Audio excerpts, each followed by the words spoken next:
berkenan selama hidupku. Biarpun saya pergi jauh, tidak akan hilang dari kalbu. Tanahku yang ku cintai, engkau ku hargai.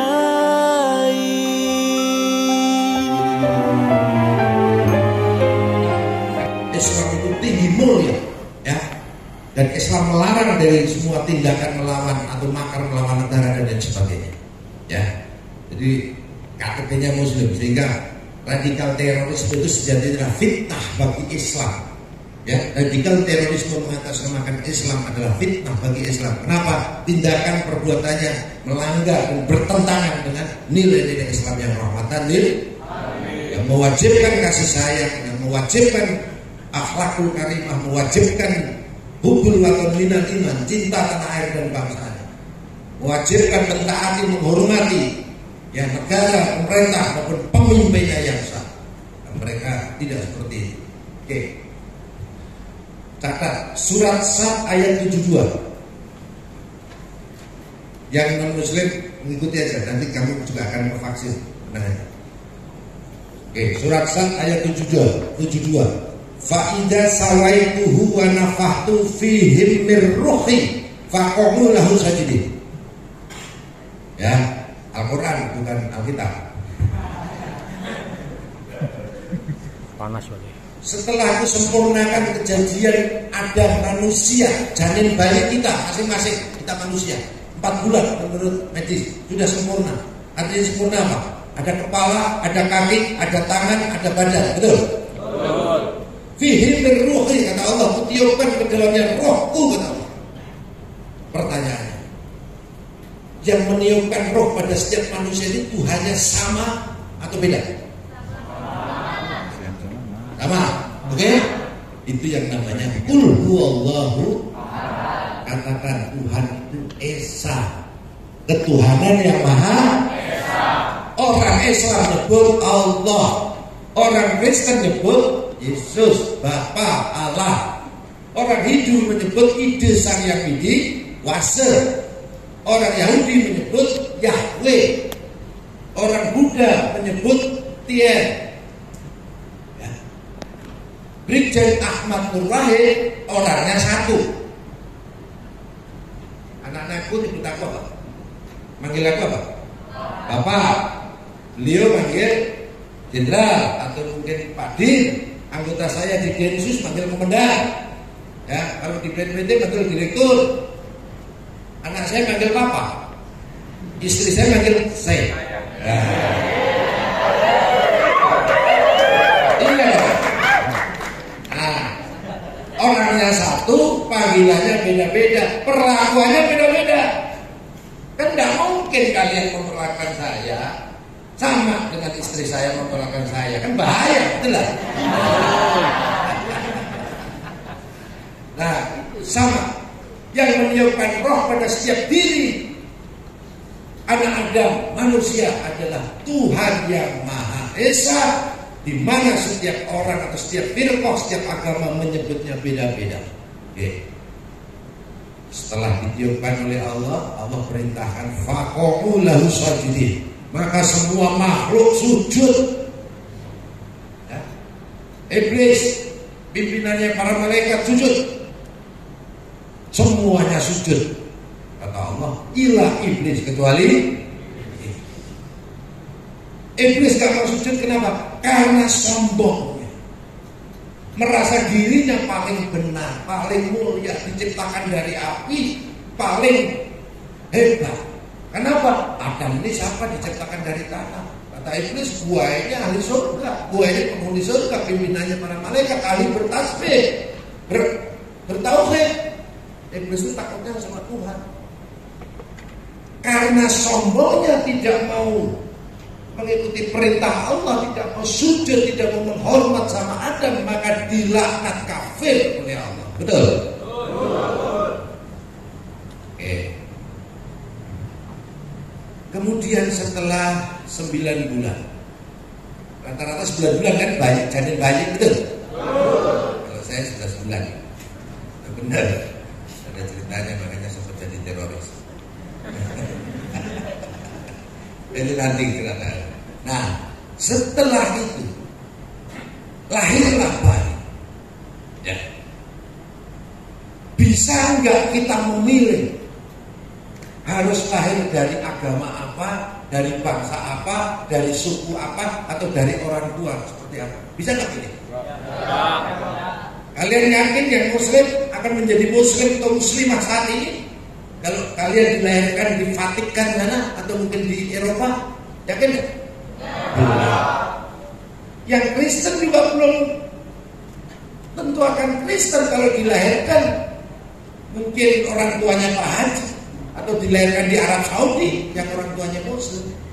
Betul? Kita nggak bisa milih. Oh, kalau bisa milih saya senang. Pengen milih dari keluarga beriman. Ya. Kemudian orang tua saya gagah, ganteng, kaya raya, kan gitu ya. Tidak bisa milih. Artinya perbedaan lah. Ya, kita lahir berbeda-beda, beda agama, beda suku, beda bangsa, beda etnis. Ya, itu kehendak Allah, kehendak Tuhan, itu kodrat Tuhan, itu sunnatullah. Ya. Nah, kemudian Allah perintahkan surat Az-Zuriyat, ya, ayat berapa? 13. Ya ayyuhannas, wahai manusia, inna khalaqnakum min dzakari wa unsa wa ja'alnakum syu'uban wa qabaila lita'arafu. Surat Az-Zuriyat ya, Ustaz? Ya, Az-Zuriyat. Az-Zuriyat kan? Al-Hujurat, Al-Hujurat. Maaf, saya kan bukan Ustaz, yang Ustaz beliau. Saya Al-Polisi, Al-Densusia. Al-Hujurat ayat 13. Wahai manusia, inna khalaqnakum min dzakari wa unsa, sesungguhnya menjadikan kalian, kamu semua, dari seorang laki-laki dan seorang perempuan. Kemudian menjadikan kalian berbeda-beda, beda suku, beda agama, beda bangsa, beda etnis. Lita'arafu, saling mengenal, hanya untuk saling mengenal. Apa itu artinya saling mengenal? Kalian kenal saya? Kenal Pak Jokowi? Pernah salaman? Itu tahu, bukan kenal. Paham? Saya di kantor, ini bahaya nih. Ini melanggar undang-undang nomor 24 tahun 2009 ini. Gak ada Pancasila, gak ada foto-fotonya presiden sama wakil presiden ini. Punya siapa ini tempat? Ini bakal kabar ini harus diatensi. Tanda-tanda ini. Karena belum divaksin toh. Nah, oke. Ya, jadi saling mengenal itu artinya saling menghormati, saling menyayangi, saling melengkapi, saling berkolaborasi, saling memanusiakan di antara manusia.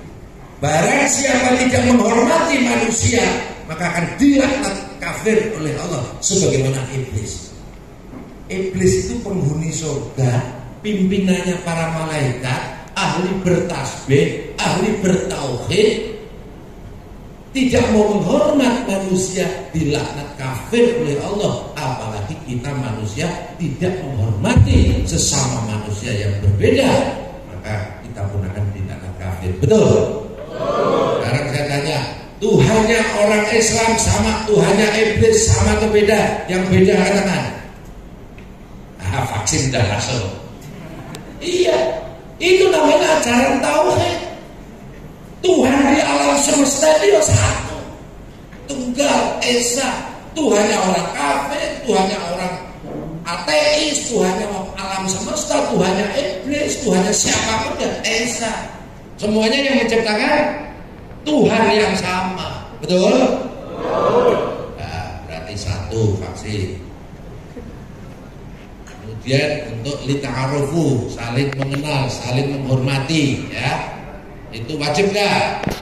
Wajib. Barang siapa tidak menghormati perbedaan, maka dirinya dianggap kafir. Siapa yang ingin menjadi orang kafir? Katakan. Ada vaksin yang kedua masuk.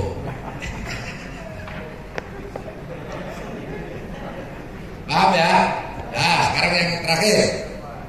Milih mana, taat kepada orang tua atau taat kepada Allah? Yang milih taat kepada orang tua, katakan. Yang milih taat kepada Allah, katakan. Nah, memang virus ini yang berat ini. Ya. Itu pertanyaan jebakan. Maka kalau disuruh milih mana? Milih dua-duanya. Kenapa? Karena mentaati orang tua sejatinya adalah mentaati perintah Allah. Betul? Ridha Allah fi ridha. Milih mana? Ideologi Pancasila atau ideologi Islam? Pertanyaannya, siapa yang percaya kalau Islam itu ideologi? Yang katakan. Islam itu apa? Agama. Sumbernya dari apa? Firman Allah. Ketika Islam yang sempurna bersumber dari wahyu ilahi, firman Allah, ya, yang sempurna sebagai sumber inspirasi untuk kasih sayang, rahmatan lil alamin, ketika dipolitisasi, diideologisasi menjadi ide atau ideologi, itu yang namanya distorsi dan manipulasi agama.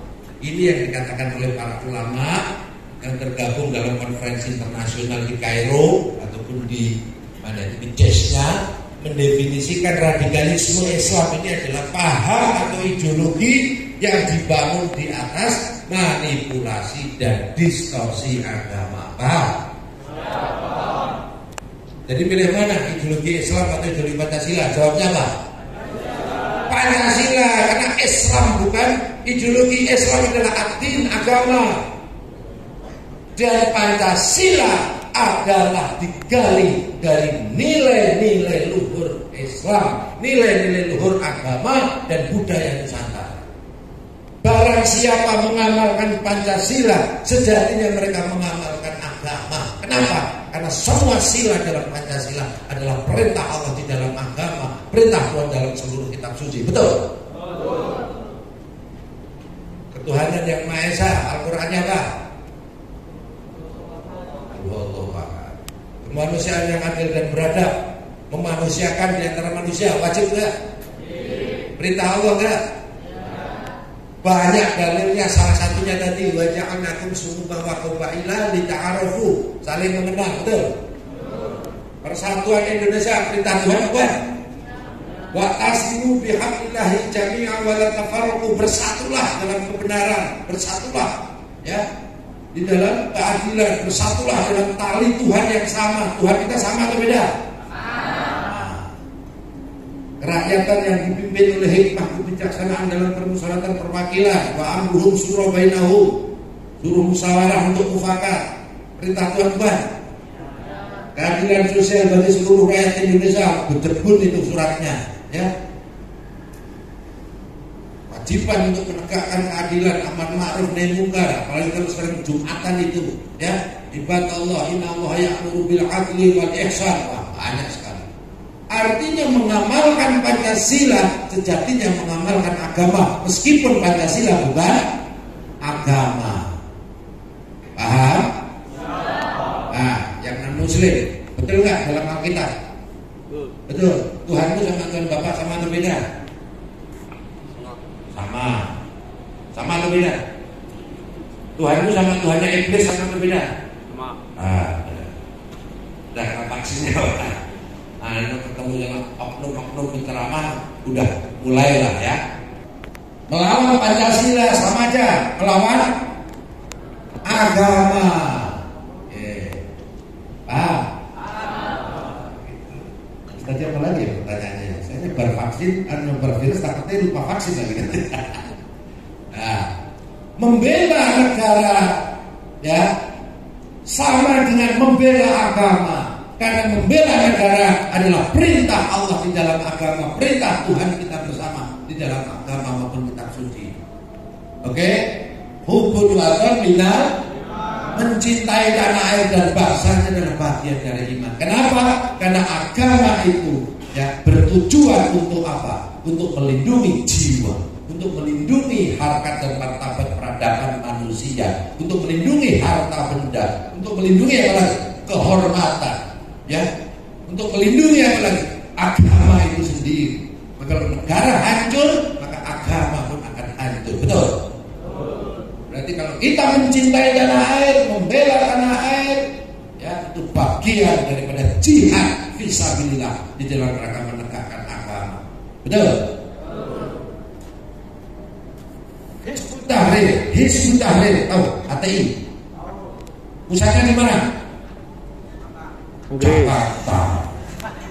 Pusatnya di London, di Inggris. Makanya di sana itu Khilafatul Britania. Iya, itu khilafah Britania itu Inggris itu. Di Inggris, London, ya. Yang ingin dijatuhkan jadi khalifah namanya Abu Rusda, ya. Kalau di sini kayak Felix Shaw, ya, saya sebut namanya nggak apa-apa. Dan kalian nanti nggak memfollow orang itu. Ismail Yusanto dan lain sebagainya itu ada juru bicara atau propagandanya aja, betul? Jangan ikuti, itu proksi, itu tahrir. Ada lagi nih namanya Ahmad Zainuddin atau siapa yang sering mengajukan proposal khilafah. Itu khianat itu terhadap Pancasila, khianat terhadap negara itu. Sayangnya kita belum ada regulasi yang melarang ideologi mereka ini. HTI dibubarkan, FPI dibubarkan, CI dilarang, yang dilarang dibubarkan organisasinya, ideologinya belum. Ini yang jadi masalah. Padahal kita butuh ketahanan nasional. Ya, sekarang saya mau tanya, angkat tangan yang setuju. Kalau negara kita supaya stabil, bisa membangun, bisa maju, ya, bisa bebas dari segala atau merdeka dari kolonial bentuk baru atau proxy war tadi. Siapa yang setuju angkat tangan? Kalau negara kita itu ada undang-undang atau regulasi yang melarang semua ideologi yang bertentangan dengan Pancasila, katakan yang setuju. Yang tidak setuju berarti tidak nasionalisme. Saya ulangi lagi. Siapa yang setuju? Ya, angkat tangan yang setuju. Ya. Kalau negara kita punya regulasi yang melarang semua ideologi yang bertentangan dengan ideologi negara, katakan. Harus angkat tangan. Kalau enggak angkat tangan berarti radikal kalian. Iya. Karena izin nah, 2 menit lagi. 2 menit lagi. Oke. Aku juga. Dan 2 menit. Oke. Jadi saya sebagai closing statement, ya, sebagai closing statement, bahwa radikalisme dan terorisme mengatasnamakan agama, terutama mengatasnamakan Islam, adalah musuh agama dan musuh negara. Musuh agama karena bertentangan dengan nilai-nilai agama, dan ini adalah proxy war, perang proxy dalam bentuk kolonialisme bentuk baru. Ya, HTI pusatnya di London, Hizbut Tahrir di London, Ikhwanul Muslimin dulu di Mesir, sekarang di London. Teroris separatis KKB pusatnya di Inggris, London. Panglimanya Benny Benda menjadi warga negara London. Paham? Paham? Ahmadiyah pusatnya di mana? Inggris. Nah, apa lagi? Syiah yang ekstrim, yang anti sahabat, pusatnya di mana? Inggris. Makanya disebut Syiah London. Kalau yang di Iran itu malah kayak NU itu malah. Iya. Paham? Ini semua adalah proxy war. Maka kalian jangan ikuti oknum-oknum penceramah yang pro ideologi khilafah ini. Kenapa ini? Ini sampah peradaban. Ya. Apakah khilafah itu bagian dari Islam, bagian dari sejarah Islam? Itu semua multi tafsir, itu semua ikhtilaf. Ya. Tapi yang jelas Indonesia sudah diikat dengan perjanjian kesepakatan bangsa Indonesia, yaitu konsensus nasional. yaitu Pancasila, Bhinneka Tunggal Ika, UUD 45, NKRI harga NKRI harga Oke, makanya siapapun yang ingin mendirikan negara khilafah, ingin menyebarluaskan liberalisme, kapitalisme atau ideologi-ideologi yang bertentangan dengan Pancasila, sejatinya adalah musuh agama dan musuh negara. Ya, maka saya ingin kalian berdiri semua sebagai penutup, berdiri semua. Nanti di akhir nanti kalian akan saya baiat ikrar bareng-bareng sama saya. Ya, sekarang simpel aja. Saya mau teriak Pancasila, NKRI, kalian semua jawab harga mati. Setelah itu merdeka, merdeka, merdeka. Tangguh. Supaya kita merdeka dari segala bentuk penjajahan, tidak hanya kolonialisme, tetapi juga new kolonialisme, kolonialisme bentuk baru. Ya, ayo latihan. Pancasila, NKRI. Ulangi. Ya. Setelah merdeka, merdeka, merdeka, tepuk tangan. Oke? Semangat. Halo, semangat. Pancasila, NKRI. Merdeka, merdeka, merdeka. Terima kasih. Dan kita semuanya ingin anak-anak kita ini, ya. Ini wajahnya lihat, wajah-wajah orang hebat semua ini. Loh, ini nanti akan yang memimpin, ini bisa jadi nanti yang jadi menteri, jadi presiden, siapa tahu. Apalagi yang dari Ambon tadi, jadi gubernur itu nanti. Dan itu bisa tercapai kalau nilai dasar ini, ya, yang akan saya bacakan dan kalian tirukan, ya, ini kalian amalkan, ya. Sekarang ikuti, ya.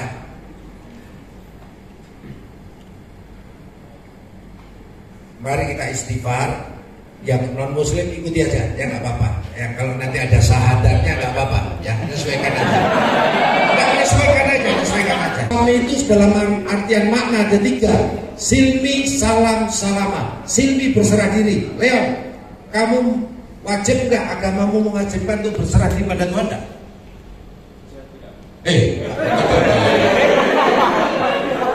Mewajibkan tidak untuk kita berserah diri pada Tuhan, segala sesuatunya diniatkan pada Tuhan, wajib nggak? Silmi, agamamu mewajibkan nggak untuk menjalin perdamaian di antara manusia, wajib nggak? Salam, agamamu mewajibkan nggak untuk menjaga keselamatan untuk semuanya, wajib nggak? Wajib. Islam dia, cuman tidak muslim. Paham ya? Dia Islam cuma tidak muslim. Nah, supaya muslim, maka kalau dalam konteks rukun agama ada rukun iman, rukun Islam, baru rukun ihsan. Untuk menjadi muslim maka harus syahadat, sholat, puasa, zakat, paham? Jadi hakikat ya kita ta'awudzu billahi minasyaitonir rajim. Bismillahirrahmanirrahim. Astaghfirullahaladzim. Astaghfirullahaladzim. Astaghfirullahaladzim. Bismillahirrahmanirrahim. Itu kan? Bismillahirrahmanirrahim. Asyhadu an la ilaha illallah. Asyhadu an la ilaha illallah. Wa asyhadu anna Muhammadar Rasulullah. Wa asyhadu anna Muhammadar Rasulullah. Allahumma sholli ala sayyidina Muhammad. Allahumma sholli ala sayyidina Muhammad. Demi Allah. Demi Allah. Demi Rasulullah. Demi Rasulullah. Dan demi kedua orang tua. Dan demi kedua orang tua. Bapak Ibu yang melahirkan saya. Bapak Ibu yang melahirkan saya. Saya bersumpah. Satu, niat ikhlas beribadah pada Tuhan yang Maha Esa. Niat ikhlas beribadah pada Tuhan yang Maha Esa. Dua, berbakti dan mengabdi. Kepada orang tua. Masyarakat bangsa dan negara. Serta memegang teguh konsensus nasional. Pancasila. Bhinneka Tunggal Ika. UUD 45. NKRI. 3. Selalu disiplin dan optimis. Militan. Kreatif serta menjunjung tinggi persatuan dan kesatuan, menjunjung tinggi kejujuran dan keadilan, serta profesionalisme dan menghormati hak asasi manusia.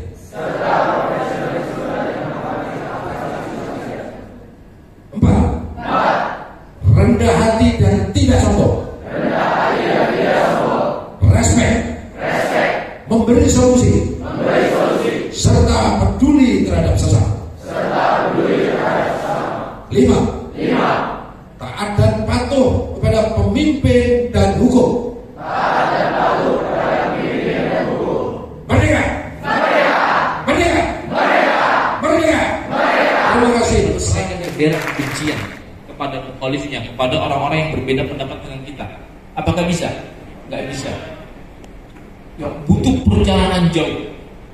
Anda bisa mengatakan ini boleh, ini tidak boleh, ya, ini halal, ini haram dalam perkara-perkara yang banyak dibangun Islam. Karena memang banyak perkara-perkara ya kontemporer yang hari ini yang butuh jawaban keagamaan, ya ini boleh atau tidak, ya misalnya kripto, ya bayi tabung dan sebagainya. Ini perkara-perkara yang kontemporer yang nggak ada diakuan dan diatur, tapi butuh jawaban sama. Nah, kelompok-kelompok ini kebanyakan adalah kelompok-kelompok yang menafikan, tidak salamatut sadar, tidak lapang dada di dalam melihat perbedaan. Maka hati-hati nih buat adik-adik. Milih pengajian, milih majelis taklim, tadi udah disebutin tuh sama Brigjen Polisi Ahmad Wahid. Hati-hati cari sekolah dan hati-hati juga dalam memilih guru kita. Ini karena akan menentukan dunia akhirat. Kalau semakin banyak pondok pesantren atau semakin banyak sekolah atau majelis taklim atau ustadzah kita yang kemudian ya terpaku pada satu pendapat lalu menafikan pendapat-pendapat yang lain, ya lalu memasang bendera kebencian kepada orang-orang yang berbeda dengan dia.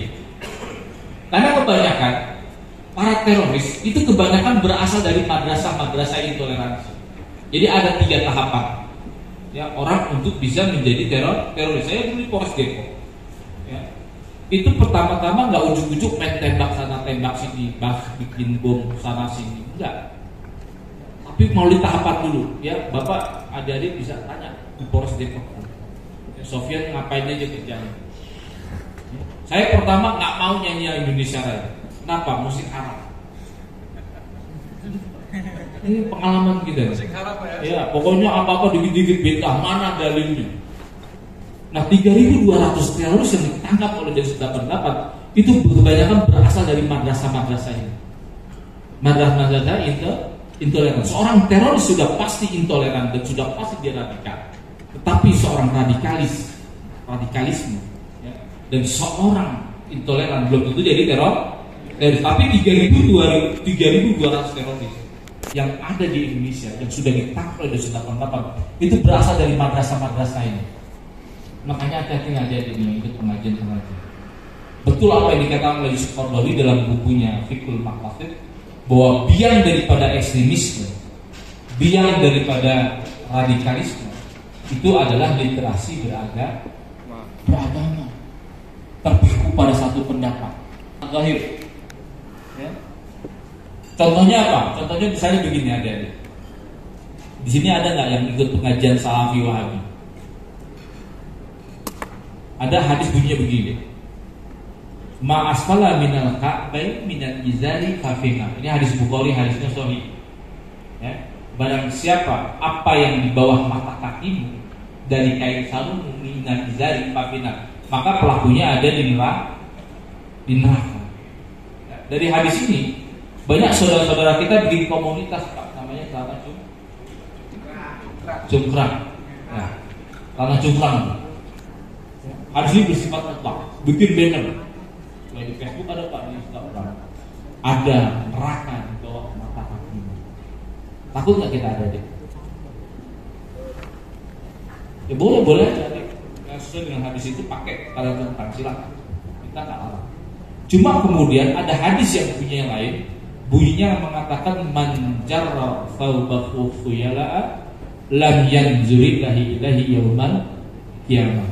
Barang siapa yang mengulurkan kainnya di bawah mata kaki khuyala'a karena sombong, maka Allah Subhanahu wa taala tidak akan melihatnya di hari kiamat. Hadis tadi bersifat mutlak.